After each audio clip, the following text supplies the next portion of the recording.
Oke, baik. Selamat sore, teman-teman. Sore, Kak. Sore, Selamat Kak. sore. Oke, kita bertemu kembali, teman-teman, di pertemuan ketiga dalam program Gaspol ini. Kita buka dulu ya. Sebelumnya, Assalamualaikum warahmatullahi wabarakatuh. Waalaikumsalam warahmatullahi Waalaikumsalam wabarakatuh. warahmatullahi wabarakatuh.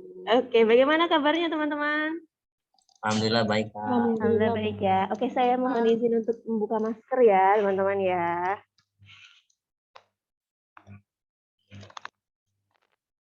Oke, baik. Setelah kita kemarin bertemu hari Sabtu ya, kemarin saya mohon maaf harus memulai kelas dari rumah. Sekarang hari Senin sudah bisa kembali ke kantor, jadi kita sudah bisa mulai coret-coret. Untuk pembelajaran ini akan lebih stabil ya, seperti biasanya. Gitu. Oke, teman-teman tadi sudah dibagikan soal. Apakah sudah dikerjakan? Nih, biasanya sudah nih. Kita tunggu. Oke, tadi sudah dibagikan soal. Kalau pertemuan sebelumnya kita sempat fokuskan ke beberapa materi ya. Ada penggunaan huruf kapital. Pertemuan 1 itu kita ada penggunaan huruf kapital. Kemudian pertemuan kedua, sudah Kak, tapi belum selesai. Oke, nggak apa-apa. Nanti kita coba akan lanjutkan lagi. Kemudian pertemuan kedua itu kita fokuskan ke PPU kemarin. Jadi untuk yang fokusnya bisa berkaitan tentang gagasan utama, berkaitan dengan simpulan kemarin juga sudah kita bahas. Ya, nah untuk hari ini kita akan kembali menyajikan soal yang berkaitan dengan PBM. Nah, jadi di sana ada soal-soal, 20 nomor soal yang berkaitan dengan PBM untuk pertemuan ketiga ini. Ya, tipe-tipe soal seperti apa saja yang akan kita bahas? Saya coba share screen. Oke, mohon maaf internetnya. Oh, sudah ya. Mohon maaf tadi internetnya sempat terputus. Oke, ini ya. Di pertemuan ketiga ini, sebenarnya tipenya di sini, tipe yang dimunculkan di sini, tipe-tipe soal yang saya munculkan di sini juga merupakan tipe-tipe soal yang ada beberapa yang sudah pernah kita bahas. Di pertemuan ini akan kita fokuskan ke beberapa nomor yang belum sempat kita bahas. Ya, di antaranya misalnya di sini, huruf miring. Huruf miring itu di pertemuan 1 dan 2 belum kita bahas penulisan dan penggunaannya, maka kita akan bahas di pertemuan ketiga ini. Kemudian huruf kapital. Nah, ini huruf kapital untuk penulisan planet dan juga sistem tata surya misalnya muncul juga di sini. Nanti kita coba akan singgung dia masuk ke kategori yang mana. Ya, ada tadi huruf miring, huruf kapital hari ini. Kemudian simpulan. Nah, ini tipe yang pasti akan keluar, entah itu di PPU ataupun PBM, soal berkaitan simpulan, pernyataan yang sesuai dan tidak sesuai, kemudian inti atau gagasan utama, kemudian mencari judul atau melengkapi sebuah judul dalam sebuah kalimat, dalam sebuah paragraf, itu tipe yang pasti keluar. Ya. Kemudian pertanyaan, nah, kemarin sempat kita singgung, fokusnya untuk mencari pertanyaan atau pernyataan yang sesuai ataupun tidak sesuai dengan teks, sudah kita bahas. Jadi silakan teman-teman yang sudah mengerjakan soal yang tadi dibagikan, silakan bisa disampaikan, mungkin ada nomor-nomor tertentu yang perlu kita bahas karena mungkin pembahasan kita tidak akan selesai 20 nomor ini. Jadi silakan kalian bisa sebutkan nomor-nomor berapa saja yang butuh perhatian ya untuk kita bahas. Nanti nomor yang lain akan saya sajikan kunci jawabannya. Itu. Silakan bisa diketikkan di kolom chat untuk nomor-nomor yang perlu kita bahas di pertemuan sore hari ini, teman-teman. Oke.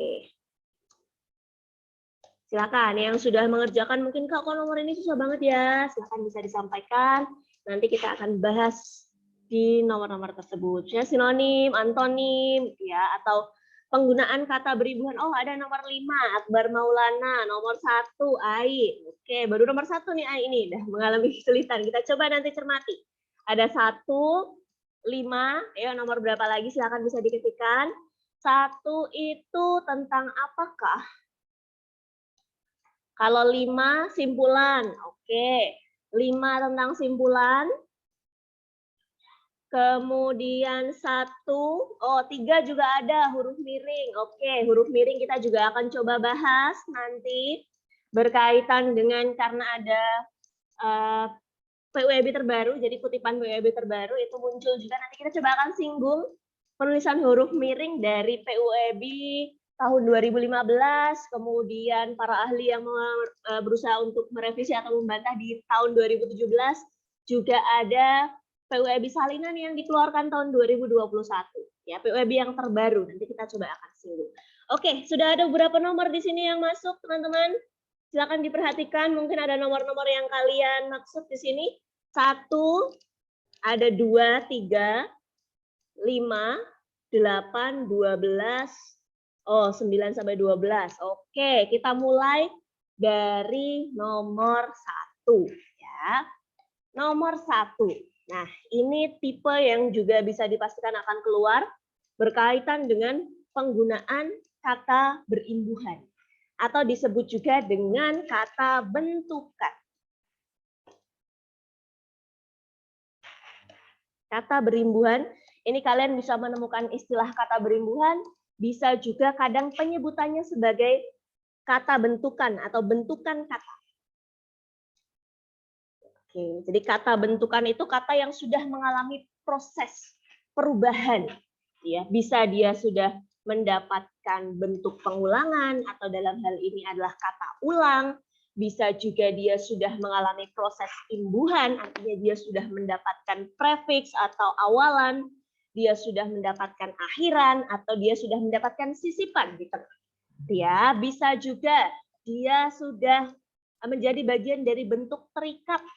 Misalnya di depannya sudah ada kata adikuasa, ditambahkan kata adi, atau dehidrasi, ya, ditambahkan kata de, misalnya. Seperti itu. Ini adalah kata bentukan, atau salah satu yang menjadi bagian dari kata bentukan adalah imbuhan. Ya, kita akan coba bahas nomor 1. Yang ditanyakan adalah penulisan kata berimbuhan yang tidak tepat. Dalam hal ini adalah yang salah. Mana nih penulisan kata berimbuhan yang salah? Jika kalian menemukan tipe soal seperti ini, sebenarnya kita bisa menghemat sepersekian menit ya. Kenapa, teman-teman? Karena kita tidak perlu membaca teks ini. Untuk mengerjakan tipe ini, kita bisa langsung mencermati pilihan jawaban yang disajikan. Ya, oke, ini ada yang Latifah menjawab 1E, betul sekali jawabannya memang adalah E. Ya, kenapa kok jawabannya adalah E sekarang? Nah, di pertemuan sebelumnya, pertemuan kedua, kita sempat singgung apabila satu kata itu terdiri dari satu suku kata, dalam hal ini adalah sah, ya, maka imbuhan yang di depannya bukan mengesahkan, bukan seperti ini. Tetapi diubah menjadi mengesahkan. Sama halnya dengan misalnya cat. Cat bukan mengcat, tapi mengecat. Ya, itu untuk nomor 1. Ya, ini untuk yang A. Begitu juga dengan claim atau mengeklaim. Ini juga kasusnya sama. Ya, kemudian pengaturan, ini juga artinya bisa kita temukan dalam Kamus Besar Bahasa Indonesia. Ketenaga kerjaan pun sama, dia juga ditulis serangkai. Nah, di sini yang keliru, oke, Yuda. Nih Kak, dulu ada penjelasan lebih lanjutnya seperti ini. Alasannya apa? Kenapa kok mensosialisasikan ini kata yang tidak tepat? Ya, nah untuk menentukan sebuah kata itu tepat atau tidak, dasar kita, nah betul. Yang baku menyosialisasikan Kak, betul sekali. Ini ada room nih, siapa namanya room? Nah, ada juga Ray, menjawab KTSP lebur, betul. Ya, alasannya adalah Hairunisa, betul sekali, karena dia ikut aturan KTSP. Kalian boleh menyebutnya, ada yang menyingkatnya seperti kata sepatu misalnya, itu juga ada yang menyingkatnya seperti itu. Kalian bisa bebaskan sesuai imajinasi kalian, gitu ya. Kalau kita di sini singkatnya sebagai KTSP untuk lebih mudah menghafalkannya. Untuk menentukan sebuah kata itu tepat atau tidak, dasar kita yang pertama adalah Kamus Besar Bahasa Indonesia. Ya. Kemudian yang kedua, kalau kita merasa seluruh kata yang digunakan itu kok sudah baku nih kayaknya, gitu kan? Apalagi kita posisinya tidak bisa melihat kamus, maka kita bisa cek sesuai konteks kalimat yang disajikan. Oke, hukum KTSP ada yang masih ingat pertemuan pertama sudah sempat kita bahas? Hukum KTSP, oke. Ada yang masih ingat? Ini pertemuan pertama sudah kita singgung. Di sana ada beberapa poin, ada 5 poin. Huruf KTSP melebur. Nah, alasan meleburnya kenapa? Kemarin poinnya bukan hanya itu. Kalau KTSP melebur, itu sudah kita pelajari dari tingkat sekolah dasar, ya. Tapi kenapa kok dia bisa melebur dan kenapa kok ada juga kasus yang tidak melebur? Ya, itu kalau C sama D kenapa benar tadi? Oke, C sama D itu baku, ada di Kamus Besar Bahasa Indonesia.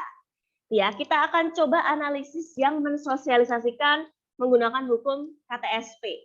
Mungkin teman-teman di sini ada yang baru bergabung.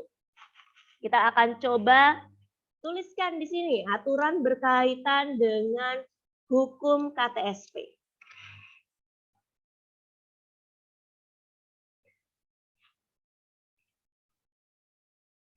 Oke, jadi dalam bahasa Indonesia itu mengenal adanya hukum atau aturan yang mengatur bagaimana jika kata dasar itu berawalan KTSP ketika bertemu dengan imbuhan me dan imbuhan pe. Ya, jadi bagaimana ketika kata dasar itu awalannya KTSP saat bertemu me dan juga pe. Kita akan percepat saja karena kita hanya mengulang apa yang sudah kita pelajari kemarin. Yang pertama, hukum pertama, kata dasar dengan awalan KTSP, tetapi huruf keduanya adalah huruf vokal, maka dia akan lesap. Ya, ini yang pertama. Contohnya apa? Contohnya kita punya kata simpan. Simpan ketika mendapat imbuhan me menjadi menyimpan, S-nya hilang. Ya, ketika mendapat pe menjadi penyimpan, S-nya juga hilang. Ini aturan yang pertama. Ya, jadi kata dasar KTSP dan huruf keduanya itu adalah huruf vokal. Simpan yang pertama S, yang kedua I. I itu huruf vokal.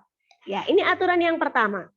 Aturan yang kedua, kata dasar awalannya KTSP, tapi huruf keduanya adalah konsonan, itu tidak lebur. Ya, ketika mendapat imbuhan me. Contohnya, kita punya proses. Tetap memproses. Seperti ini. Kemudian yang ketiga, aturan yang ketiga, kata dasar awalannya KTSP, sementara huruf keduanya adalah huruf konsonan, itu bisa lebur ketika dia mendapat imbuhan pe. Contoh, tadi kita punya kata proses, ketika mendapat imbuhan pe menjadi pemproses. P-nya hilang atau lebur. Ini aturan dasar. 3 ini adalah aturan dasar, teman-teman. Kemudian ada juga aturan yang keempat, ya, bahwa kita juga harus perhatikan kata yang mengalami imbuhan ganda atau disebut juga dengan imbuhan bertingkat. Imbuhan ganda. Contoh kita punya kata mempertanggungjawabkan.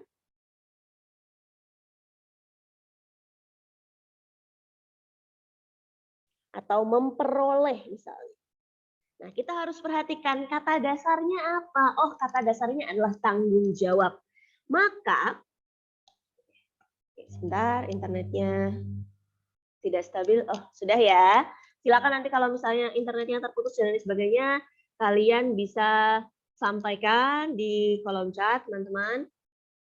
Atau bisa japri saya. Kemudian, yang keempat, imbuhan ganda. Kita harus perhatikan kata dasarnya yang mana. Oh, kata dasarnya adalah tanggung jawab. Berarti apa yang ada di depan ini adalah imbuhan bertingkat atau imbuhan ganda, imbuhan me dan imbuhan pe. Imbuhan itu tidak boleh dilesapkan. Maka yang betul adalah mempertanggungjawabkan, bukan memertanggungjawabkan. Ya, ini adalah 4 aturan berkaitan dengan hukum KTSP. Ada satu aturan lagi sebenarnya bahwa aturan ini berlaku untuk seluruh kata dalam bahasa Indonesia kecuali pada kata mempunyai, mengkaji, dan penyair. Ya, nanti kalian bisa tambahkan sendiri. Nah, di sini kenapa yang E ini salah? Karena dia seharusnya ikut aturan yang pertama, bahwa kata dasar awalannya KTSP, S itu adalah KTSP, kemudian huruf kedua adalah huruf vokal, maka seharusnya ditulis dengan menyosialisasikan. Tuh, maka jawabannya betul sekali teman-teman yang jawab E, berarti sudah memahami apa yang sudah kita sempat pelajari di pertemuan pertama. Tahu. Oke. Ada nih yang tanya nih. Huruf KTS. Oh, sudah ya. Kak, tadi mensyair apa? Menyair. Oh, ada beberapa pertanyaan yang masuk.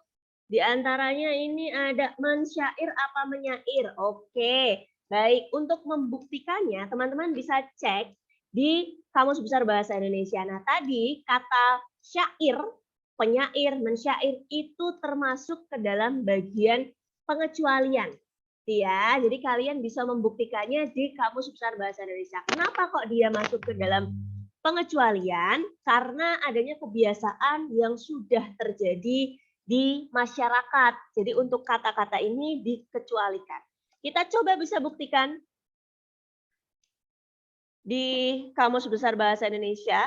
Kalian bisa cek KBBI online. Oke. Mensyair atau menyair. Oke. Menyair entry tidak ditemukan. Mensyair berarti membuat syair ya mungkin ya, atau membaca syair. Nah, ternyata yang diakui adalah mensyair ya. Nih, ini re juga betul masuk ke hukum pertama. Kemudian VN tahu. Tahu itu ketika mendapat imbuhan me, dia menjadi bukan imbuhan me saja tapi juga ada akhirannya mengetahui. Ya. Kemudian kalau mendapat imbuhan pe, bukan hanya pe saja tapi juga ada akhirannya pengetahuan. Seperti itu. Itu untuk kata tahu dan juga mensyair dan menyair. Oh ya, berarti masuk pengecualian tambah satu lagi nih, bisa aja nih dari VN nih mendapatkan E, menge dan penge. Ya, sama seperti kasus si suku kata tadi. Tuh, itu untuk soal nomor 1 berkaitan dengan hukum KTSP, teman-teman. Tuh, terima kasih ini kita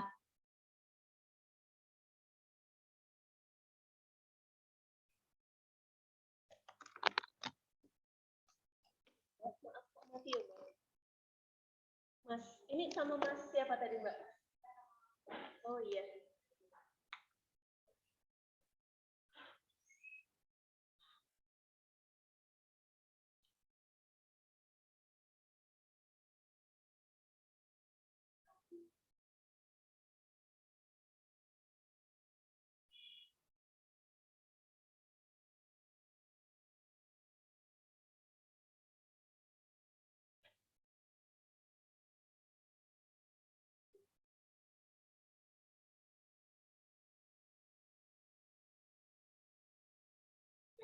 Kok mati ya, Mas?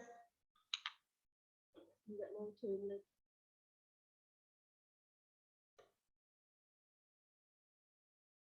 Tadi sempat udah ya? Kayaknya masih ini juga.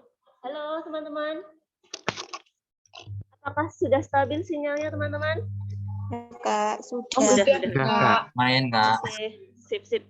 Oke, makasih ya Mas ya. Oke, mohon maaf ya teman-teman ya.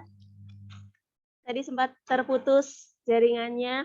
Oke, kita ulangi kembali itu untuk kasus nomor 1, teman-teman, berkaitan dengan hukum KTSP.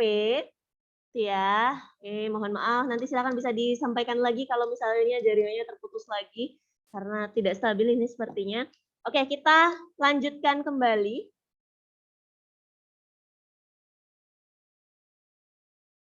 Untuk nomor 2, oke, ini ada yang menjawab nomor 2B. Tadi ada yang tanya juga ya, nomor 2 itu kenapa nih inti teks? Inti teks itu sama dengan gagasan utama, teman-teman. Jadi inti teks, gagasan utama, gagasan umum itu sama. Ya, jadi kita diminta mencari pokok pembicaraan di dalam teks tersebut.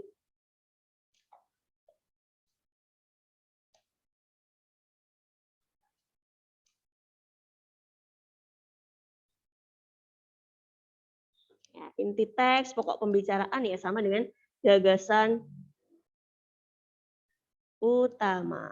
Oke. Nah, dari sini kita bisa cari nih apa yang dibicarakan. Nah, ini jawaban Tata sudah betul sekali. Jadi untuk mencari inti teks, mencari judul, mencari simpulan, itu kita bisa cari berdasarkan gagasan utama dari masing-masing paragraf dan mengidentifikasi kata kunci apa yang selalu muncul. Ya, kita bisa cek dari paragraf pertama. Kenapa kok jawabannya bisa hal tersebut? Ya. Paragraf 1, Menteri Ketenagakerjaan atau Menaker Ida Fauziah membeberkan rencana Jokowi selanjutnya setelah DPR mengesahkan Omnibus Law Cipta Kerja menjadi UU Cipta Kerja. Oke, jadi intinya Menaker membeberkan rencana Jokowi. Ya, kemudian di kalimat kedua, Ida ditugaskan Presiden Jokowi untuk merumuskan paling banyak 5 PP yang akan diregulasi. Kemudian kalimat ketiga, dia mengeklaim pemerintah membuka diri bagi serikat buruh selama proses perumusan PP. Pihaknya mengundang sejumlah serikat buruh yang selama ini menolak keras pasal-pasal UU Omnibus Law Cipta Kerja. Oke, paragraf 1, inti yang dibicarakan di sini adalah Menaker membeberkan rencana Jokowi.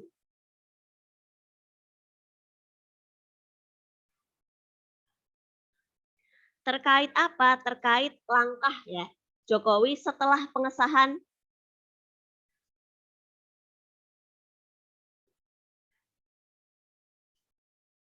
RUU Cipta Kerja.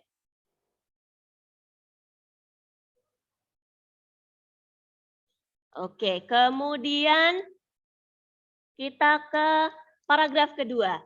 UU Cipta Kerja ini memerintahkan untuk ada pengaturan lebih detailnya dalam PP direncanakan minimal 3 PP, maksimal 5 PP yang disiapkan. Oke, menurut Ida berbagai PP yang akan mengatur klaster ketenagakerjaan di UU Cipta Kerja itu rencananya akan diselesaikan pada akhir Oktober sesuai dengan arahan Jokowi. Arahan Bapak Presiden dalam akhir Oktober ini seluruh peraturan pemerintah itu akan kita selesaikan. Nah, inti yang dibicarakan di sana adalah perumusan PP ya, perumusan PP dalam UU Cipta Kerja itu seharusnya minimal 3, ya maksimal 5. Kemudian aturan-aturan yang mendasarinya. Kemudian berarti kita tuliskan di sini bahwa paragraf 2 itu intinya membicarakan perumusan PP dalam UU Cipta Kerja. Oke, yang ketiga, paragraf ketiga, apa yang dibicarakan di sana?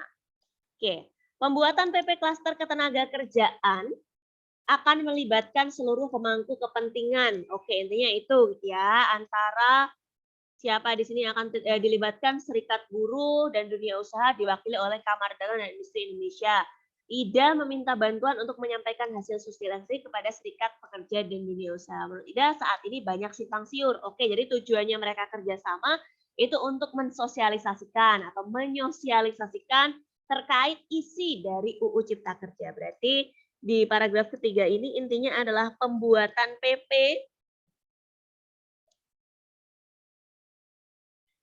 ketenagakerjaan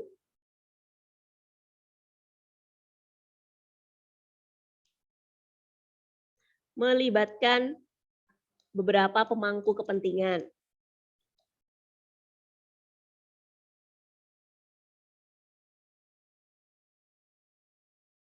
Oke, ada 3 gagasan yang sudah kita coba tandai di sana.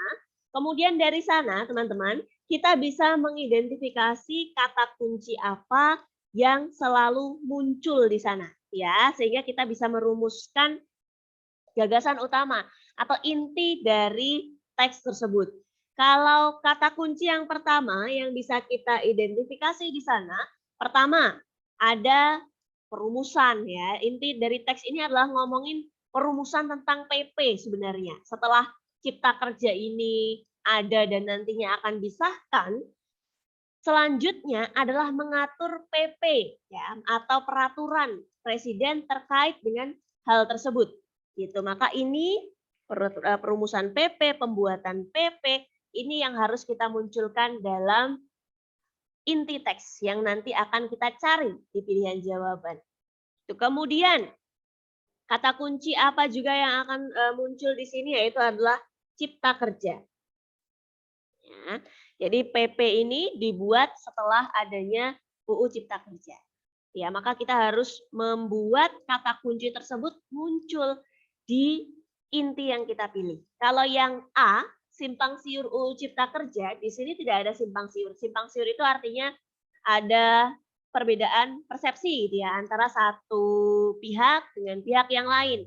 Sementara teks ini itu mengatur bagaimana menakar mendapatkan amanat dari presiden untuk membuat aturan di bawah Undang-Undang Cipta Kerja. Terima kasih opsi yang A ini menjadi opsi yang kurang sesuai. Kalau yang B, perumusan PP klaster ketenagakerjaan, oke, perumusan PP ini disinggung di paragraf 1, disinggung di paragraf 2, juga disinggung di paragraf ketiga ya dalam Undang-Undang Cipta Kerja. Ini yang mampu untuk mewakili informasi yang disampaikan di masing-masing paragraf.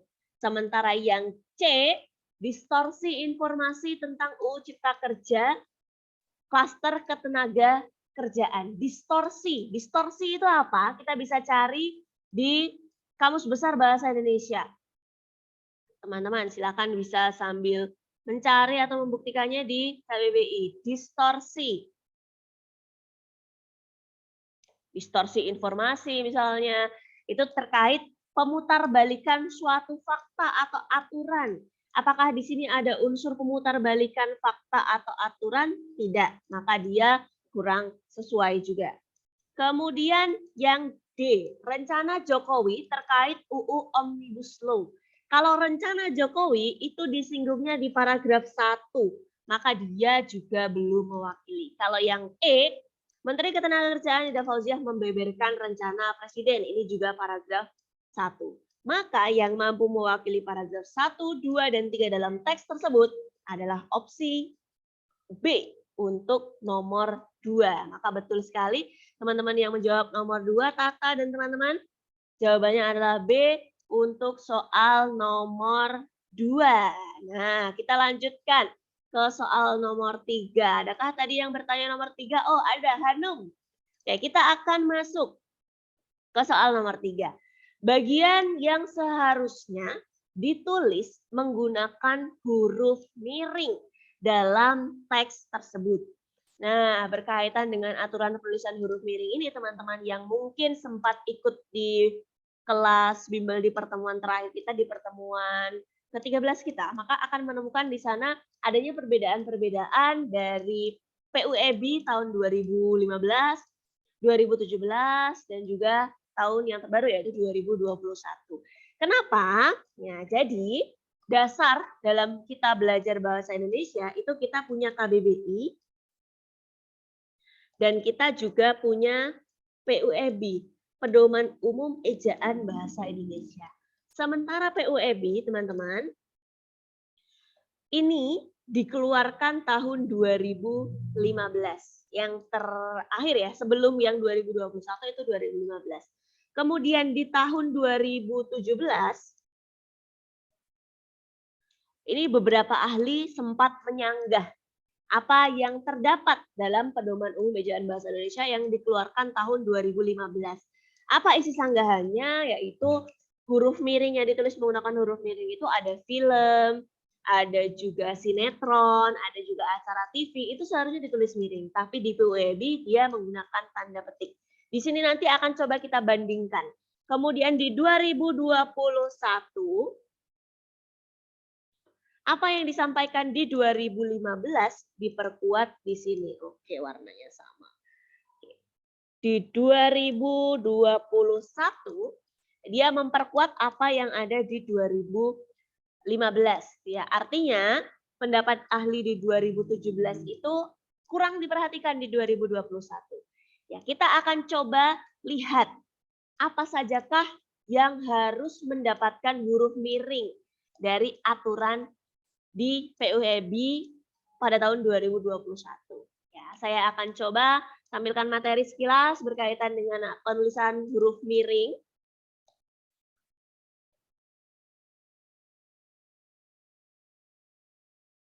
Oke, nanti kalian bisa cek, bisa cermati di sini.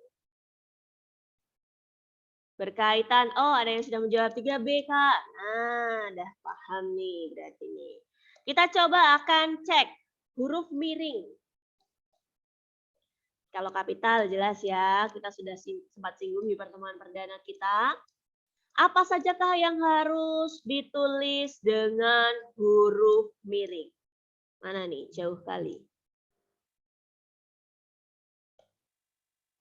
Oh, ini ya. Jadi berkaitan dengan huruf miring, apa saja yang harus kita tulis di sana? Yang pertama, yang harus ditulis dalam huruf miring itu ada judul buku, judul, oke, mohon maaf internetnya tidak stabil lagi. Oke, sudah stabil ya teman-teman ya. Oke, nama majalah atau nama surat kabar. Lalu kedua, digunakan untuk menegaskan atau mengkhususkan huruf, bagian kata, kata atau kelompok kata. Mohon maaf, ini PDF-nya tidak dikirimkan ke grup ya teman-teman ya, karena ini PDF dari kelas premium. Kemudian yang ketiga, kata, oh putus-putus ya, apakah sekarang sudah stabil? Halo teman-teman? Halo? Putus, Kak. Masih Agak putus-putus ya? putus-putus tadi, Kak. Oh, sekarang sudah ya? Kalau enggak saya panggil Kak host lagi. Sudah, Kak. Sudah, Kak. Sudah ya? Oke, kemudian yang ketiga adalah kata atau ungkapan dalam bahasa daerah atau bahasa asing. Oke, saya cek. Nah.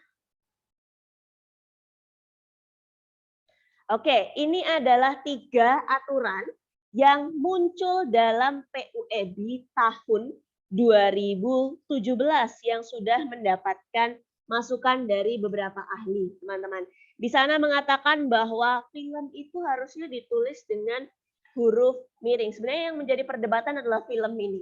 Ya, di sana dikatakan di 2017 itu dikatakan bahwa film itu ikut dalam aturan huruf miring. Ini saya sambil buka PUEB, teman-teman, untuk membuktikan teman-teman yang sudah punya PUEB cetak bisa cek juga di PUEB cetak. Jadi ada simpang siur di sana berkaitan dengan film. Tetapi di tahun 2021 keluarlah salinan PUEB terbaru. Yang mengatakan, nah di PUEB terbaru ini dikatakan bahwa film itu tidak ditulis dengan huruf miring, tapi dia ditulis dengan tanda petik. Oke, sebentar. Masih putus-putus, teman-teman? Bentar ya. Saya coba cari jaringan yang lain. Masih, Kak. Masih, Kak. Asik. Masih. Oke, sebentar.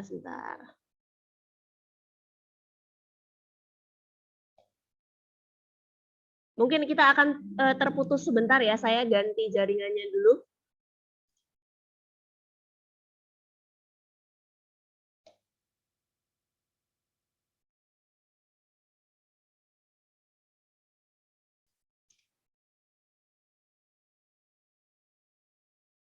Oh, boleh deh saya off kamera. Oh iya, boleh. Saya off cam ya, teman-teman ya, biar nanti lebih stabil. Mungkin jaringannya ketika saya off cam. Boleh ya, saya sudah off cam, teman-teman. Biar lebih hemat kuota juga ya, saya suka lupa ya, mohon maaf ya. Oke, gitu. Jadi di PWB terbaru, itu film tidak dimasukkan dalam huruf miring. Jadi yang dimasukkan ke dalam huruf miring, itu adalah judul buku, kemudian judul jurnal, jurnal itu sejajar dengan buku, kemudian nama majalah, nama surat kabar, itu juga masuk ke dalam bagian ini. Ya, kemudian yang kedua, huruf miring itu digunakan untuk menegaskan atau mengkhususkan huruf bagian kata, atau kelompok kata. Kemudian yang ketiga, huruf miring itu digunakan untuk kata atau ungkapan dalam bahasa daerah atau bahasa asing. Nah, di sini yang pertama, sekaligus saya akan coba mengoreksi di sini bahwa perbedaan dari 2021 film itu tidak ditulis dengan huruf miring. Jadi karena kita mengacu ke Pedoman Umum Ejaan Bahasa Indonesia, ya, jadi kita bukan mengacu ke ahli, tapi kita dasarnya adalah ke PUEB. Nanti ketika ada perubahan-perubahan lagi bisa kita infokan kembali, ya teman-teman ya, karena bahasa itu terus berkembang. Kemudian yang pertama adalah judul buku. Judul buku itu jelas harus ditulis dengan huruf miring, baik ketika dia ditulis dalam teks ataupun ketika dia ditulis dalam daftar pustaka. Kemudian yang kedua, yang ditulis dengan huruf miring adalah majalah.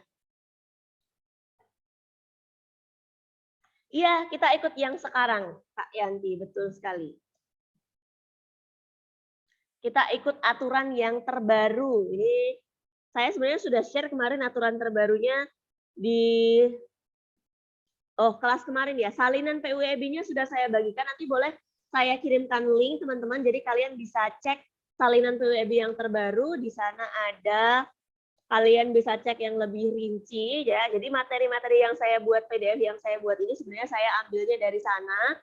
Jadi kalian bisa cek juga dari sana. Kemudian kita ke majalah. Majalah jelas dia harus pakai huruf miring. Ya, nama majalah Pujangga Baru, majalah Horizon ya, itu. Kemudian surat kabar juga jelas dia harus ditulis dengan huruf miring. Jadi yang B itu jadinya film betul sekali, tanda petik ya, karena dia ikut dalam aturan tanda petik. Putus-putus. Oke, sekarang sudah stabil teman-teman? Sudah atau belum? Sudah lebih baik Sudah, ya? Kak. Oke, teman-teman mohon maaf ya. Ya, ini jaringannya di sini agak bermasalah dari pertemuan sebelumnya. Kemudian surat kabar Cakrawala. Ya, Kamus Besar Bahasa Indonesia ini judul buku, maka dia ditulis dengan huruf miring. Kemudian yang kedua, berarti ini kita hilangkan ya. Nah, kita hilangkan. Kemudian yang kedua, huruf miring itu dipakai untuk menegaskan atau mengkhususkan huruf, bagian kata, atau kelompok kata dalam kalimat. Contoh, huruf terakhir kata abad adalah D. Ini kan fungsinya untuk menegaskan bahwa D ini yang menjadi pokok pembicaraan. Ya, yang kita fokuskan, yang kita tegaskan. Dia tidak diantar, tetapi mengantar. Ya, ini juga yang kita fokuskan, maka dia ditulis dengan huruf miring. Atau dalam bab ini tidak dibahas pemakaian tanda baca. Artinya dia untuk menegaskan bahwa di bab ini tuh nggak ada aturan terkait dengan tanda baca. Buatlah kalimat dengan menggunakan ungkapan lepas tangan. Ya, ini adalah ungkapan khusus. Ya, maka ditulis dengan huruf miring. Untuk kasus yang nomor 2 ini, teman-teman, sebenarnya dia jarang dijadikan sebagai soal. Kenapa? Karena standar penegasan dan pengkhususan itu tergantung persepsi dari pembaca. Jadi dia tidak ditulis atau tidak banyak dijadikan bagian dalam soal. Yang paling banyak dijadikan bagian dalam soal adalah kasus nomor 1, nomor 1 ini, dan juga nomor 3. Kalau nomor 3, itu huruf miring dipakai untuk menuliskan kata atau ungkapan dalam bahasa daerah atau bahasa asing. Contoh, teman-teman yang dari Aceh misalnya. Upacara Pausijuk, nah ini artinya adalah bahasa daerah ya, atau tepung tawar menarik perhatian wisatawan asing yang berkunjung ke Aceh. Misalnya. Oke, ini bahasa daerah. Atau misalnya kita punya bahasa daerah lain, bahasa Jawa misalnya, bahasa Jawa matahari, matahari itu srengenge, wes. Jadi misalnya siang ini srengenge di atas Jawa sudah bersinar terang. Nah, itu bahasa daerah. Ya, maka dia harus ditulis dengan huruf miring juga. Nah, ini kasus nomor 1, bahasa daerah. Kemudian yang kedua, nama ilmiah buah manggis ialah Garcinia mangustana. Ya, untuk nama ilmiah ini juga dianggap sebagai bahasa asing, maka penulisannya seperti ini. Kalau bahasa asingnya itu hanya terdiri dari satu kata, misalnya Garcinia, maka dia diawali dengan huruf kapital, tetap seperti ini. Tetapi ketika dia terdiri dari 2 kata, 2 kata atau 3 kata, 4 kata, misalnya ada nih nama ilmiahnya sampai berapa kata, gitu ya. Yang diawali dengan huruf kapital hanya pada huruf pertama di kata pertama saja, hanya G-nya saja. M-nya kecil. Nanti kalau misalnya ada tambahan lagi, kecil lagi, kecil lagi, kecil lagi. Ya, tapi semuanya tetap ditulis dengan huruf miring. Ketiga, Wellston Chow bermakna pandangan dunia. Ini juga ditulis dengan huruf miring karena dia adalah bahasa asing. Kemudian, Bhinneka Tunggal Ika. Nah, ini juga merupakan bahasa yang diambil dari bahasa Sanskerta, teman-teman. Artinya ia juga harus ditulis dengan huruf miring ya, karena dia dianggap sebagai bahasa asing. Itu adalah aturan berkaitan dengan penggunaan huruf miring, teman-teman. Nah, di sini saya coba akan singgung berkaitan dengan aturan penggunaan huruf. Aturan penggunaan ini tanda baca yang juga keluar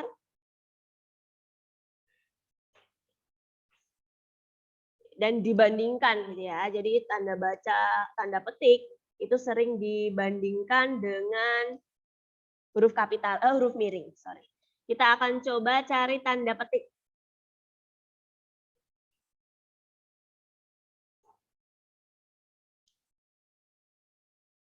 Apa saja yang perlu menggunakan tanda petik? Ya, oke. Ya. Jika teman-teman merasa ini perlu, silakan bisa di screenshot karena ini nanti tidak akan dibagikan. Jadi apa saja yang perlu menggunakan tanda petik? Yang pertama adalah petikan langsung. Petikan langsung itu apa? Yaitu adalah kalimat langsung. Kalimat langsung itu kalimat yang disampaikan sama persis ya, menggunakan diapit oleh tanda petik, maka dia adalah ciri dari sebuah kalimat langsung. Kemudian yang kedua yang harus ditulis dengan huruf tanda petik adalah judul sajak, judul lagu, film, sinetron, artikel, naskah, atau bab buku. Contoh, cerpen, judul cerpen ini harus ditulis dengan tanda petik. judul naskah drama misalnya. Harus ditulis dengan tanda petik. Judul bab atau subbab harus ditulis dengan tanda petik juga. Ya, ini. Jadi artikel itu bagian dari surat kabar. Artikel, berita misalnya. Itu juga harus menggunakan tanda petik.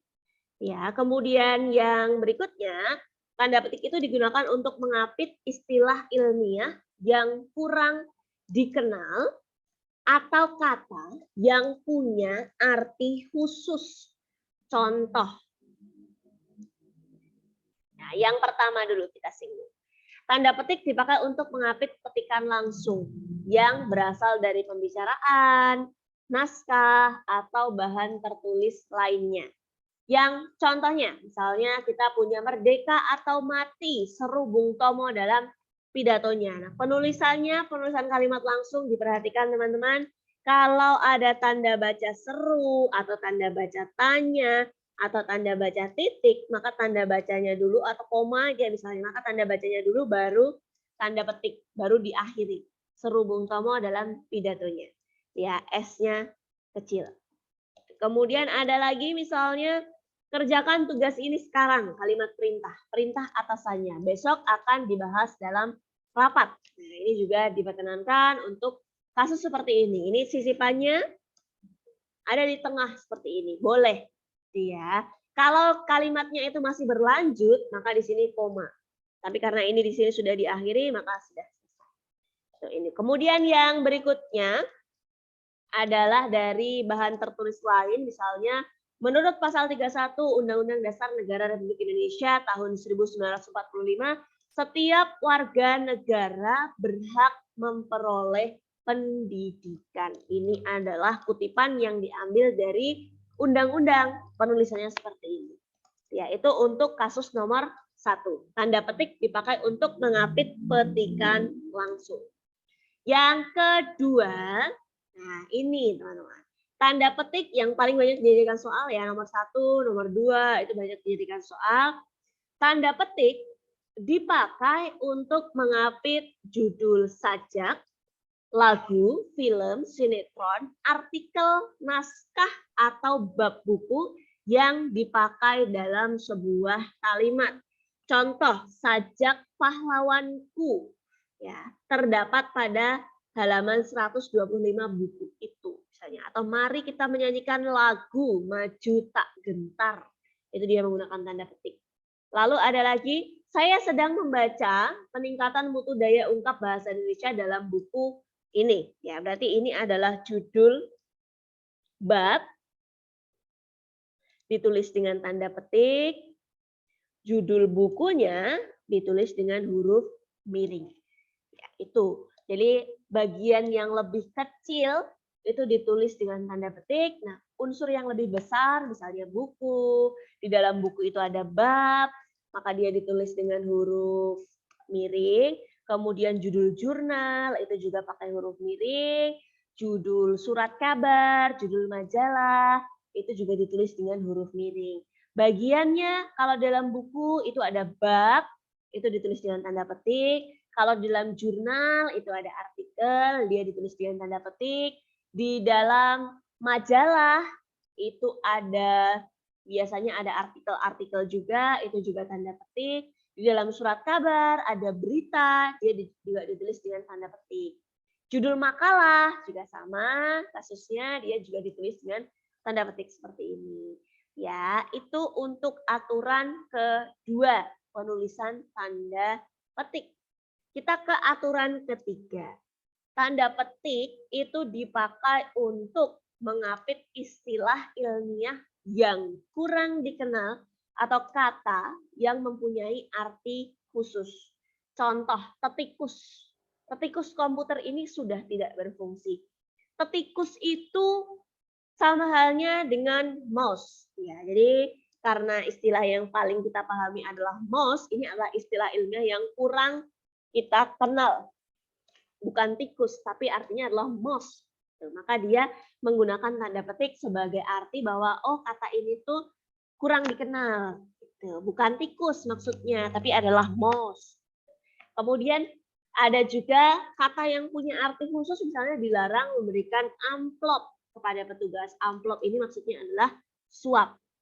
Tuh, maka ini adalah 3 aturan terkait dengan penggunaan tanda petik. Oke, izin SS boleh. Yang mana ya? Yang ini 1 ya. Yuk, 1, 2, 3. Yang ini 1, 2, 3. Oke, yang ini 1, 2, 3. Yang ini mana tadi? Dari sini ya. 1, 2, 3. Oke. Tuh. Kemudian kita lanjutkan untuk membahas sama-sama. Kita lanjutkan untuk membahas nomor 3. Bagian yang seharusnya ditulis dengan huruf miring. Berarti kita tinggal cari, adakah judul buku, atau judul jurnal di sini, atau judul surat kabar, atau judul majalah. Dari apa yang ada di pilihan jawaban, sebenarnya kita sudah bisa mengidentifikasi ini adalah jawabannya. Karena judul jurnal memang harus ditulis dengan huruf miring. Ya, tapi kita coba cek. A. Betul ya, dari sini kita sudah bisa kelihatan yang A, Valles marinesis pada kalimat keempat. Oke, kalimat keempat. Formasi unik tersebut ditemukan di, berarti dia merujuk ke tempat. Valles marinesis ini adalah suatu tempat. Ya, tempat di mana? Yaitu di sistem terbesar dari tata surya. Maka penulisannya dia tidak perlu menggunakan huruf miring. Ya, karena dia merujuk pada tempat tertentu. Kemudian yang B, Journal of Geophysical Research Planet, ini adalah judul sebuah jurnal, maka betul sekali dia harus ditulis dengan huruf miring. Kemudian litifikasi pada kalimat 6. Oke, litifikasi kalimat 6. Oke, jelas ya, ada litifikasi di kalimat ke-6 ini. Kenapa dia keliru? Karena huruf miring tadi kan harusnya kata yang dari bahasa daerah atau bahasa asing. Sementara litifikasi itu sudah terdapat di KBBI, litifikasi. Artinya adalah proses perubahan material sedimen menjadi batuan sedimen yang padat. Maka dia tidak perlu lagi kita tulis dengan huruf miring. Ya, ini untuk litifikasi. Kemudian berikutnya ada terestrial. Terestrial itu juga sudah ada di KBBI.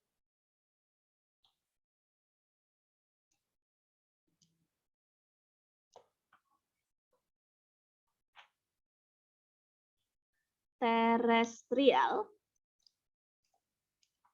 artinya adalah berkenaan dengan bumi atau berkenaan dengan daratan. Maka dia sudah ada di KBBI juga sehingga kita tidak perlu menuliskan ia dengan huruf miring. Ya, itu terestrial untuk kalimat ke-7. Berikutnya Planetary Science Institute. Pemimpin dari ini institusi, nama institusi. Jadi walaupun namanya menggunakan bahasa asing, tetapi ketika dia sudah menjadi nama sebuah instansi, nama orang, nama organisasi, nama komunitas, itu tidak perlu ditulis dengan huruf miring. Ya, teman-teman ya, Planetary Science itu berarti adalah sebuah institusi yang mengatur tentang planet, ya, yang mempelajari tentang planet, misalnya seperti itu. Maka di sana sudah tidak perlu lagi ditulis dengan huruf miring.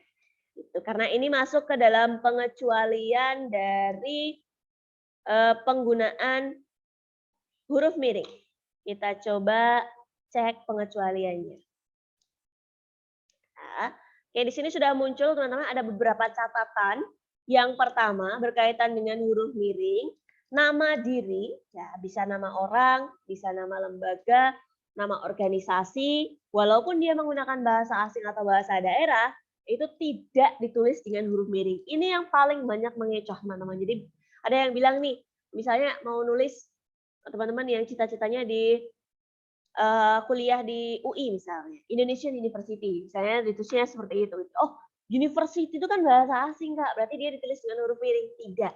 Ya, kenapa? Karena itu adalah nama sebuah institusi. Walaupun dia pakai istilah asing, tetapi dia tidak ditulis dengan huruf miring. Misalnya ada contoh kasus juga Laire adalah nama anak pertamanya. Laire itu bahasa Jawa, teman-teman yang dari Jawa mungkin tahu. Artinya adalah lahirnya. Ya, kata lahirnya ketika dia ditulis bukan konteksnya sebagai nama diri, misalnya kalimatnya nih ada kalimat apa ya kalimatnya? Misalnya anaknya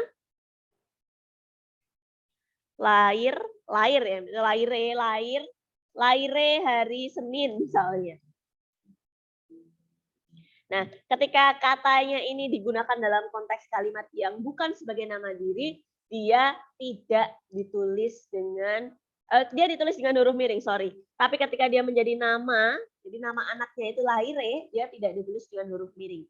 Ya, itu untuk kasus nomor 1. Contohnya lagi ada saya telah bergabung dengan komunitas Goodreads. Ini adalah nama komunitas walaupun dia pakai bahasa asing, dia tidak ditulis dengan huruf miring. Lalu yang kedua, naskah tulisan tangan atau mesin tik yang bukan pakai komputer, teman-teman. Bagian yang harusnya ditulis dengan huruf miring itu ditandai dengan garis bawah. Jadi di strip gitu. Berarti ini harusnya pakai huruf miring nih, berarti kita garis bawah. Tuh, itu. Kemudian yang ketiga, kalimat atau teks berbahasa asing atau berbahasa daerah yang dikutip secara langsung dalam teks bahasa Indonesia, artinya adalah kutipan langsung.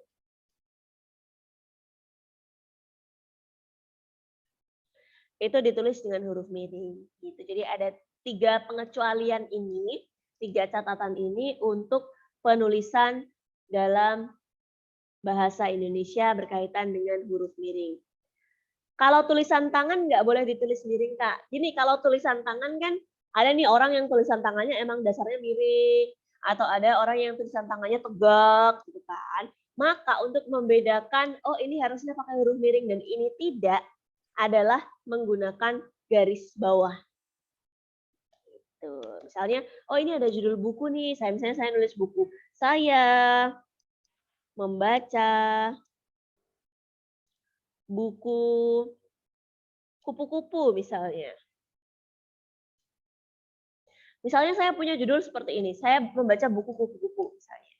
Tapi karena tulisan saya ini Latin dan seperti ini ya, mungkin kita tidak bisa mengidentifikasi dia miring atau tidak, maka untuk mengetahui ini nih harusnya ditulis dengan huruf miring, maka kita garis bawah. Seperti ini. Ini aturan yang kedua, berkaitan dengan penulisan huruf miring. Gitu. Nah, dari sini kita bisa kembali di sini, kita sudah menemukan jawabannya, betul sekali jawabannya adalah B untuk soal nomor 3. Setelah nomor 3, kita lanjutkan ke nomor berapa, teman-teman? Tadi, oh, ada yang jawab 4 tadi. Tanya 4 tadi. 4, nggak ada ya? 4 kayaknya ya. Oh, nggak ada. 4 tidak ada. Lanjut ke 5. Oh, 4. Boleh deh kita bahas sekalian ya. Saya berikan kuncinya sekalian dan kenapa itu adalah jawabannya untuk kasus nomor 5. Jawaban untuk nomor 5 yang ditanyakan adalah penulisan huruf kapital. Penulisan huruf kapital itu jumlahnya ada banyak sekali. Kita sudah bahas di pertemuan 1 waktu itu bahwa huruf kapital itu digunakan ada 13 kemarin. Fungsi dari huruf kapital ada 13 nomor. Di sini yang tidak ditulis dengan huruf kapital adalah opsi yang C. Kenapa opsi yang C ini tidak ditulis dengan huruf kapital? Karena dia tidak merujuk, nah betul sekali ya, karena dia tidak merujuk pada letak geografis tertentu. Mars, Tata Surya, Valles Marinesis, Planetary Science Institute itu merujuk kepada nama tempat, nama letak geografis tertentu. Ya, itu untuk kasus nomor 4. Kita ke nomor 5. Sekarang yang ditanyakan, nomor 5 adalah simpulan. Simpulan. Oke. Simpulan yang tepat. 5C, oh ada yang jawab C, nomor 5, Tata. Simpulan itu apa? Simpulan itu adalah opini akhir. Opini atau pendapat akhir.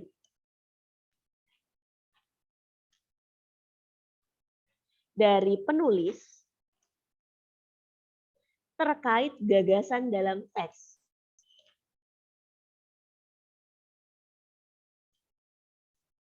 Maka untuk mencari simpulan, kita harus cari terlebih dahulu, teman-teman, informasi dari masing-masing paragraf. Betul sekali, Tata. Jawabannya memang adalah C. Kita coba identifikasi. Paragraf 1 di sini terdiri dari 4 paragraf. Kondisi perekonomian dunia yang lesu karena merebaknya COVID-19 berkontribusi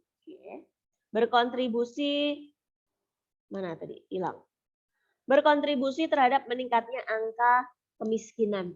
Oke, berdasarkan data, ini data yang mendasari informasi yang disampaikan di paragraf 1. Maka gagasan utamanya adalah ini, di kalimat pertama ini. Kemudian paragraf kedua. Pelambanan kenaikan angka kemiskinan di pedesaan tidak terlepas dari sektor pekerjaan mayoritas penduduk, yaitu pertanian. Di mana pertanian salah satu sektor yang tidak terdampak pandemi secara signifikan. Sementara itu, masyarakat perkotaan rata-rata bekerja di sektor industri dan UMKM yang mengalami pukulan pandemi. Salah satunya PHK. Berarti yang keempat ini adalah informasinya ada di sini. Pelambanan kenaikan angka kemiskinan di pedesaan tidak terlepas dari pertanian. Jadi faktor di sana yang dibicarakan adalah faktor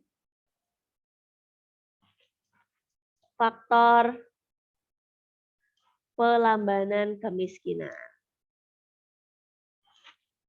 di desa. Jadi orang desa ini nggak terdampak corona ya, karena walaupun ada corona mereka masyarakat tetap makan beras, tetap makan nasi ya. Kemiskinan di desa. Sementara kalau masyarakat di perkotaan, itu mereka terdampak. Kenapa? Karena ada yang bekerja di sektor industri UMKM, mereka bisa terkena PHK, gitu. Maka angka kemiskinannya tinggi di perkotaan. Kemudian yang ketiga, strategi pemerintah dalam menjaga stabilitas perekonomian dengan memberi stimulus kepada masyarakat ternyata belum sepenuhnya efektif. Berdasarkan fakta di lapangan, fakta ini juga mendukung informasi di paragraf ke-7, maka ini adalah gagasannya. 7 ini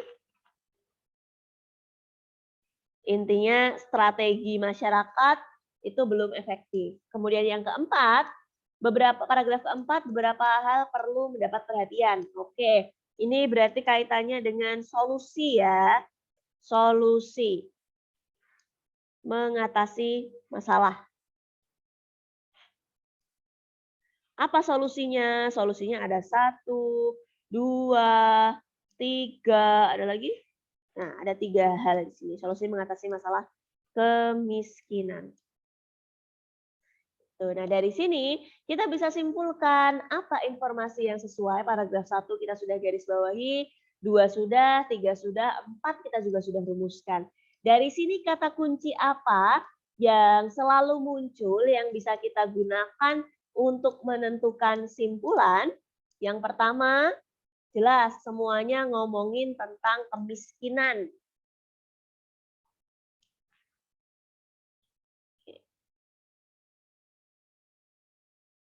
Semuanya membahas tentang kemiskinan. Mana nih? Paragraf 1, 2, 3, dan 4 semuanya membahas tentang kemiskinan. Ini juga ngomongin kemiskinan. Di sini juga membahas tentang strategi pemerintah terkait kemiskinan juga.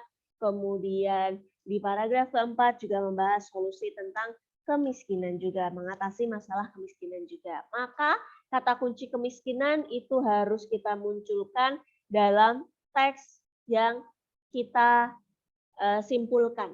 Ya, nah kalau yang A perlu dilakukan perbaikan. Oh semuanya ada kata kemiskinannya Kak. Oh ternyata ada yang nggak ada. Yaitu yang D, opsi D itu tidak ada kata kemiskinannya. Dikatakan bahwa strategi pemerintah itu seharusnya tidak hanya memberikan stimulus kepada masyarakat, tetapi juga ditekankan pada pelatihan keterampilan kerja. Strategi apa gitu kan? Ini tidak jelas, strategi untuk apanya tidak disampaikan, maka dia jelas salah. Yang E, pelambanan angka kemiskinan di pedesaan seharusnya mampu menjadi pelajaran bagi masyarakat perkotaan untuk mulai mengembangkan usaha yang fleksibel dan tidak terdampak terhadap pandemi. Ini hanya memuat gagasan di informasi atau simpulan dari informasi paragraf kedua, bukan keseluruhan. Maka dia salah. Yang A, perlu dilakukan perbaikan data kemiskinan agar tercipta data yang akurat dan kredibel.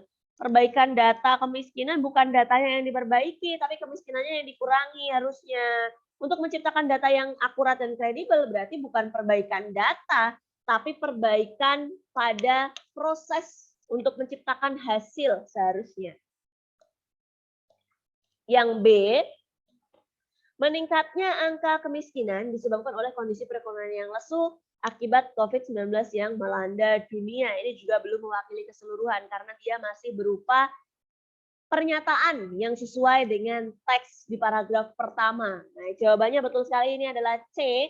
Pemerintah itu harus melakukan evaluasi, bersinergi, dan berkolaborasi dengan berbagai pihak agar kebijakan yang diambil itu dapat menurunkan angka kemiskinan. Pertama, dia sudah menyinggung tentang pemerintah yang tadi dikatakan bahwa pemerintah itu belum berhasil, belum efektif, ya. Maka dia harus ada evaluasi, harus bersinergi atau bekerja sama dan berkolaborasi dengan berbagai pihak agar kebijakan yang diambil itu bisa menurunkan angka kemiskinan. Kata kunci kemiskinannya sudah dimunculkan juga di sini. Ya, maka nomor 5, simpulan atau pendapat akhir yang paling sesuai adalah C. Ya, tadi betul sekali teman-teman yang menjawab dengan opsi C tadi. Kita sambil lanjutkan. Nomor 6 tidak ditanyakan ya. Oke, saya kasih kunci sekaligus. Nomor 6 silakan bisa dicatat. Jawabannya adalah D, pernyataan yang jawabannya tidak ada dalam teks. Nomor 7. Nomor 7 tadi juga tidak ditanyakan ya. Nomor 7 itu jawabannya adalah B. Ya, kata berimbuhan tadi sudah kita singgung. Oke, kemudian nomor 8. Sinonim keniscayaan, niscaya. Nah, ini juga tidak ditanyakan. Jawabannya adalah B, keharusan. Jadi kita sebuah keniscayaan bagi kita. Nah, berarti sebuah keharusan bagi kita. Ya, artinya itu adalah B untuk nomor 8.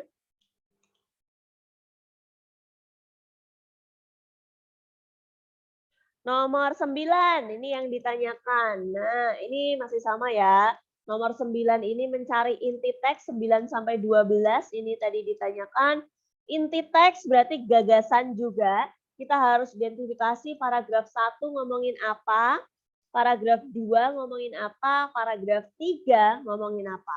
Paragraf 1, angin telah berputar-putar di seluruh dunia sejak lama. Sebelum kita berada di sini untuk menyadarinya.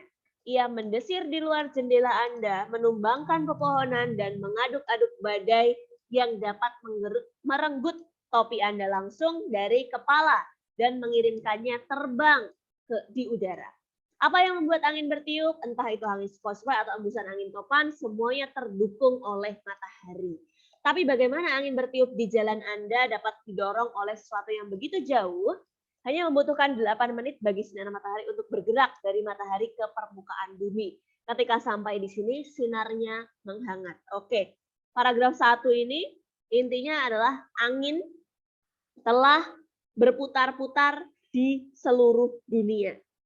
Kita highlight.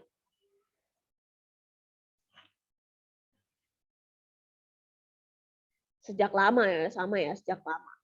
Ya. Paragraf 2. Saat permukaan bumi menghangat, udara akan turut hangat dan naik tinggi ke langit. Oke, ini ngomongin proses penciptaan angin nih. Saat udara hangat naik, udara dekatnya lebih tinggi bergegas untuk mengisi ruang kosong yang tertinggal. Udara yang deras itulah yang kita sebut angin. Berarti paragraf kedua ngomongin proses terciptanya angin. Ini gagasan utamanya ada di tengah ya teman-teman ya. Kalau kita cek, kita cermati, udara yang deras itulah yang kita sebut dengan angin. Nah, jadi dia mau ngomong, sebenarnya intinya dia mau ngomongin proses terciptanya angin. Paragraf ketiga, angin mempengaruhi, nah mempengaruhi itu salah ya teman-teman ya. Seharusnya dia ditulis dengan memengaruhi. Karena kata dasarnya adalah pengaruh, dia ikut hukum yang pertama. Oke, angin memengaruhi hidup kita dengan lebih banyak cara daripada yang sering kita sadari. Oke, di Seattle, Washington, masyarakat bergantung pada angin untuk membawa hujan. Oke, hujan ini mendukung pertanian. Oke, berarti ini manfaat angin, paragraf ketiga. Oke, 1, 2, 3 sudah kita simpulkan. Intinya semuanya ngomongin tentang angin. 1, angin berputar di seluruh dunia. Kedua, proses terciptanya angin. Ketiga adalah manfaat angin. Nah, teman-teman yang jawab D, kita coba identifikasi. Kalau yang A, penjelasan ilmiah terciptanya angin, itu hanya dimunculkan di paragraf kedua. Kalau yang B, pengaruh angin dalam kehidupan sehari-hari, itu disinggung di paragraf ketiga. Itu pun bukan pengaruh secara umum, hanya pengaruh di suatu daerah. Yang C, angin sumber listrik dan lampu di rumah kita. Ini juga manfaat angin, paragraf ketiga. Yang D, proses terciptanya angin dan manfaat bagi kehidupan. Ini paragraf 2 dan paragraf 3. Yang E, angin mendesir di luar jendela dan proses penciptaannya. Mendesir di luar jendela bukan gagasan utama, proses penciptaannya adalah gagasan di paragraf kedua. Yang paling mewakili keseluruhan adalah D. Dia mewakili paragraf 2, 3, 1, dia juga bisa masuk gitu ya. Dia berkaitan dengan bagaimana sinar matahari itu membuat angin bertiup, maka dia juga bisa mewakili, 1 juga bisa dimunculkan di sini. Itu, maka nomor 9 jawabannya adalah D. Kita sambil lanjut, nomor 10 tadi juga ditanyakan pernyataan yang tepat dari teks tersebut kecuali, berarti pernyataan yang salah. Pernyataan yang salah di sini, yang tidak tepat di sini adalah opsi yang A. Di sini dikatakan angin tercipta dari udara hangat yang naik karena permukaan bumi yang menghangat. Ini tidak tepat. Kenapa? Karena di kalimat 8 dan 9 dikatakan bahwa angin itu tidak tercipta oleh udara hangat yang naik, tapi oleh udara yang lebih dingin dan mengisi ruang kosong yang ditinggalkan oleh udara yang hangat. Jadi dia terciptanya bukan udara hangat, oleh udara hangat, tapi oleh udara dingin yang mengisi kekosongan dari udara hangat. Ya, itu semoga bisa dipahami teman-teman. Ini permainan kalimatnya cukup pelik. Itu, maka nomor 10 ini jawabannya adalah A. Yang tidak sesuai adalah A.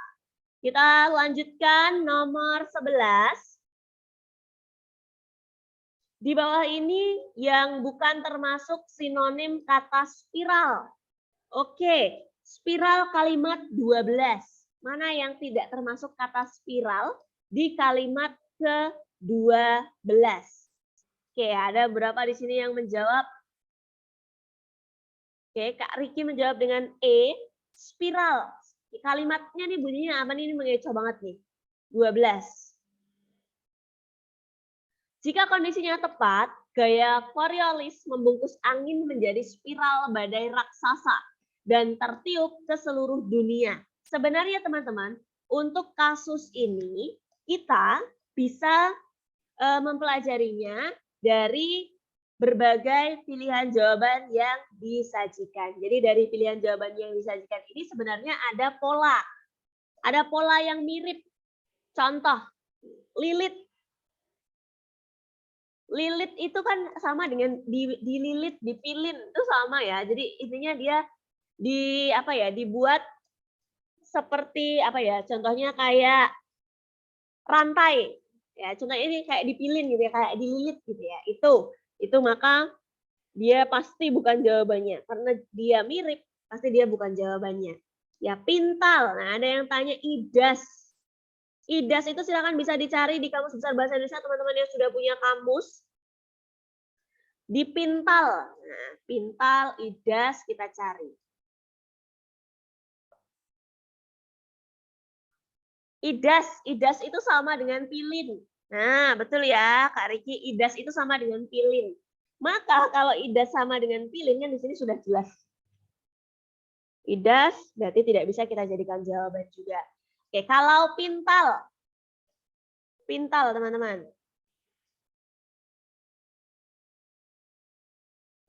Pintal itu sama dengan pilin. Wah, ini permainan katanya luar biasa. Pintal itu sama dengan pilin, berarti ini juga tidak bisa dijadikan jawaban. Maka yang bukan termasuk sinonim dari spiral adalah liuk. Itu untuk nomor 11 berkaitan dengan sinonim. Ini sebenarnya teman-teman bisa mempelajari dari satu rumpun kata yang sama. Ngeceknya bisa di KBBI, bisa di Thesaurus Bahasa Indonesia. Bisa dicek di Chrome atau di Google. Ya, itu untuk nomor 11. Kita ke nomor 12. Ini yang ditanyakan juga.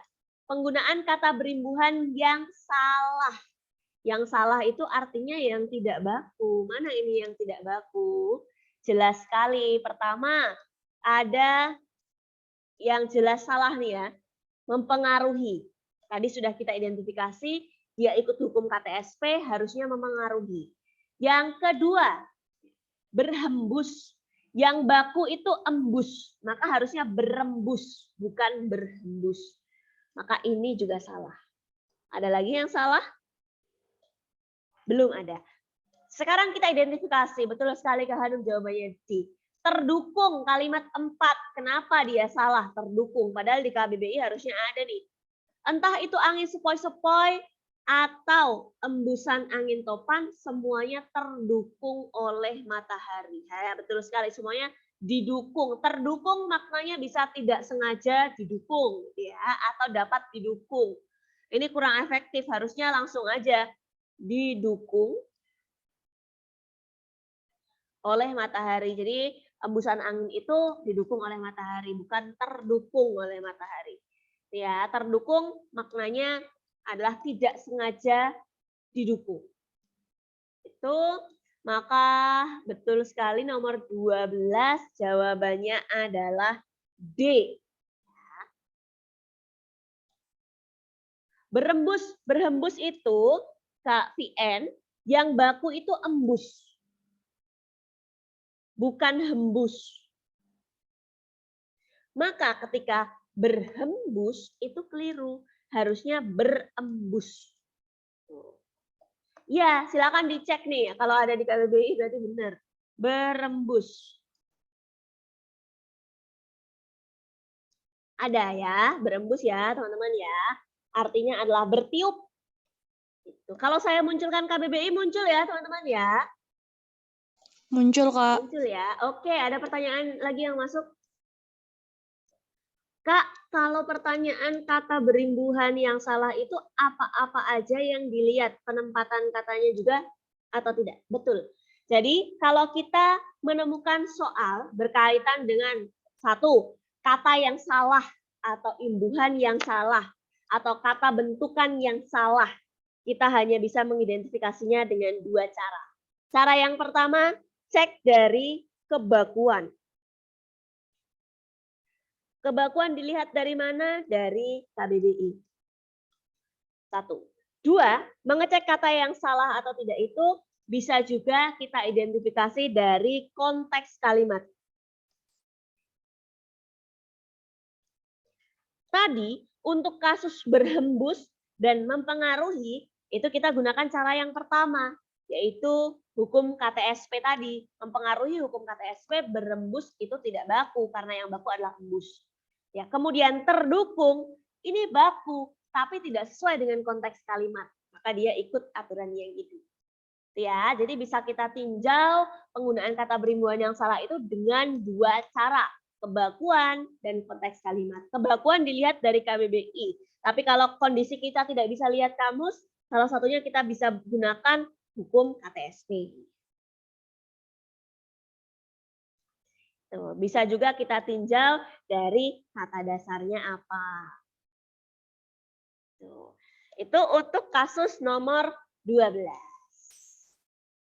Oke. Ada yang nomor lagi yang perlu kita bahas tadi? Oke, silakan dirangkum ya. Tadi jawaban-jawaban yang sudah dibacakan. Berikutnya setelah 9, 12, 19, 14, 19. Oke, kita ke 14, 19. Setelah itu saya sajikan kunci jawaban yang lain. Nomor 13, saya kasih kuncinya. 13 itu jawabannya adalah D. Kemudian 14. 14 penulisan golden triangle. Kalimat 17.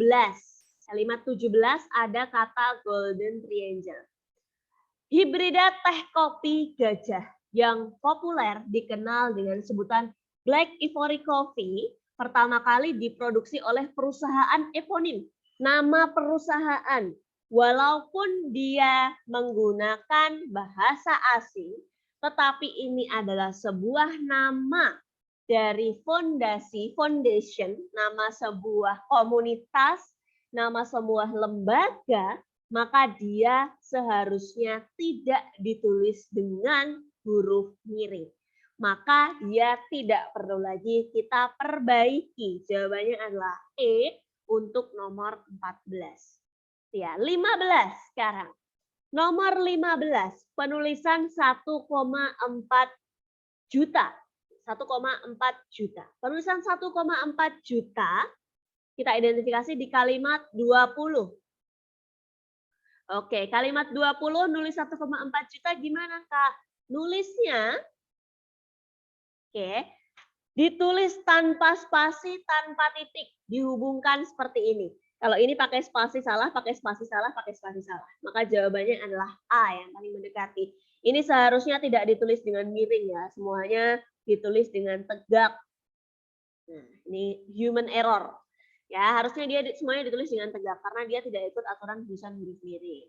Itu untuk nomor 15, sorry. Nomor 15. Nomor 16, tujuan teks. Jawabannya adalah D. Tujuan dari teks tersebut adalah menggambarkan penguasa bagi ular. Nomor 17, jawabannya C. Nomor 18, inti teks. Tadi sudah kita bahas, inti teks jawabannya adalah E. 19 yang ditanyakan. Kata tidak baku. Kata tidak baku jelas kata yang tidak ada dalam kamus. Kata yang tidak ada dalam kamus di sini adalah hutang. Hutang itu seharusnya utang. Tuh, maka jawabannya adalah B untuk nomor 19. Nomor 20. Oh, ada yang tanya lagi mungkin. Sambil kita masuk nomor 20. Oke, sambil teman-teman boleh untuk membantu teman-temannya yang tadi belum selesai. Oh, ada 11 pertanyaan yang masuk. 11 chat yang masuk. Oke, 19 sudah ya. Ini nomor berapa Kak Riki yang C ini?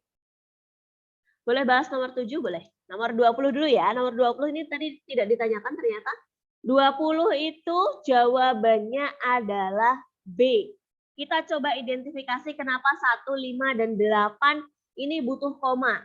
Ya, 1, 5, 8. 1.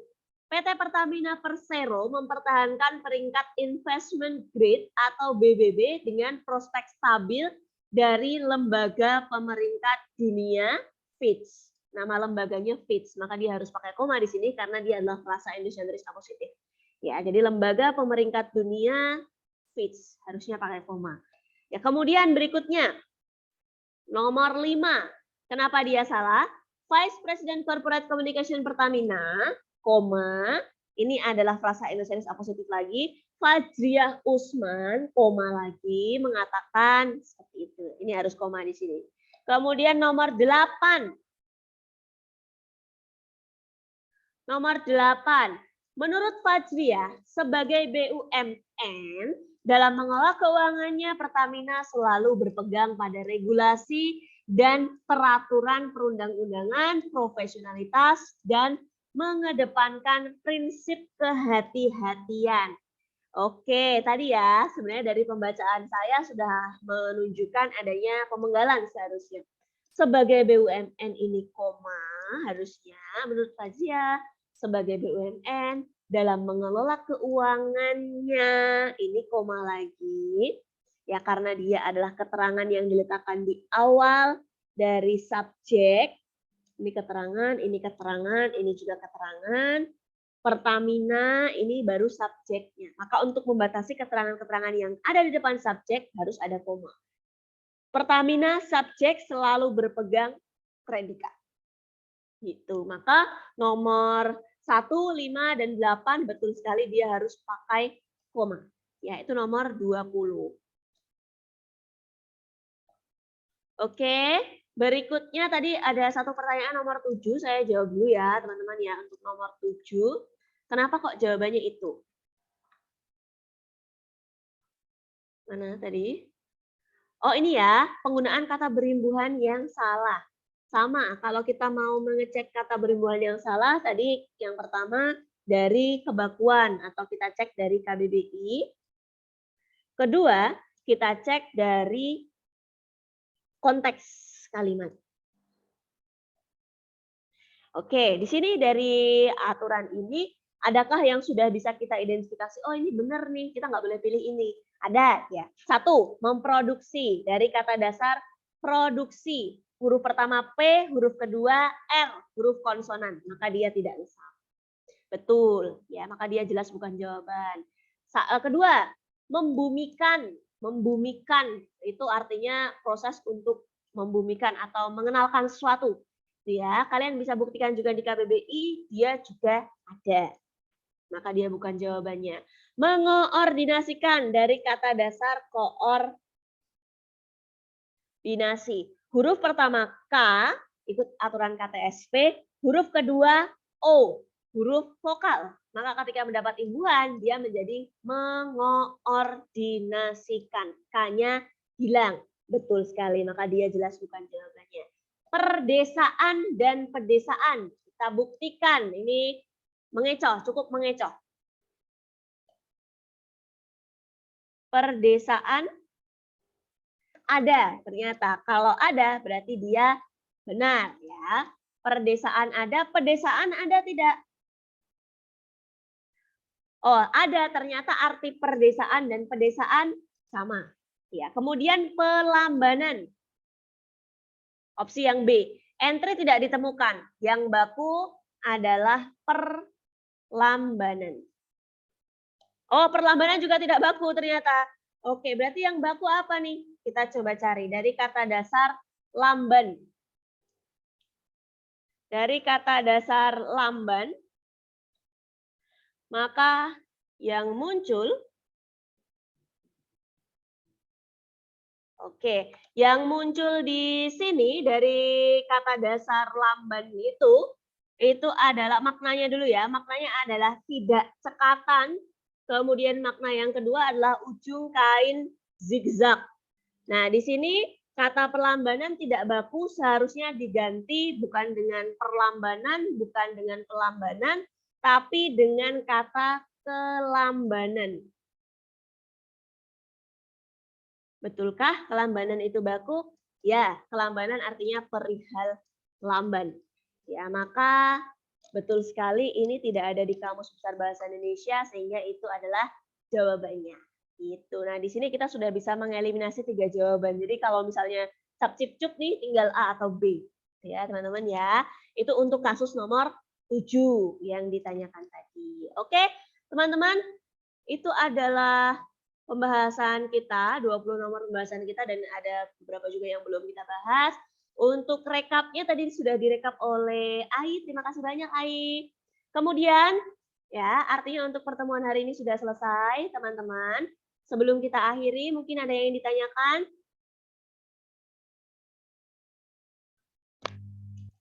Belum ya? Oke, kalau belum ada yang ingin ditanyakan untuk pertemuan hari ini sudah selesai, teman-teman. Terima kasih banyak sudah belajar bersama. Oke, semoga apa yang tadi sudah kita pelajari bisa bermanfaat. Mohon maaf apabila saya ada kesalahan dalam menemani teman-teman belajar di sore hari ini. Kemudian silakan kalau misalnya kalian menemukan kesalahan-kesalahan atau menemukan kendala-kendala saat belajar bahasa Indonesia, bisa ditanyakan, bisa disampaikan, bisa di kelas ini, bisa di forum ini, ataupun bisa japri saya. Nanti akan saya jawab satu persatu, walaupun lambat. Ya, oke. Sekian yang dapat saya sampaikan, teman-teman. Kita bertemu di kelas berikutnya di minggu depan. Semoga apa yang kita pelajari bermanfaat. Selamat sore, selamat beristirahat. Wassalamualaikum warahmatullahi wabarakatuh. Waalaikumsalam warahmatullahi wabarakatuh. Terima kasih, Kak. Kak. Terima kasih, Kak. Sama-sama.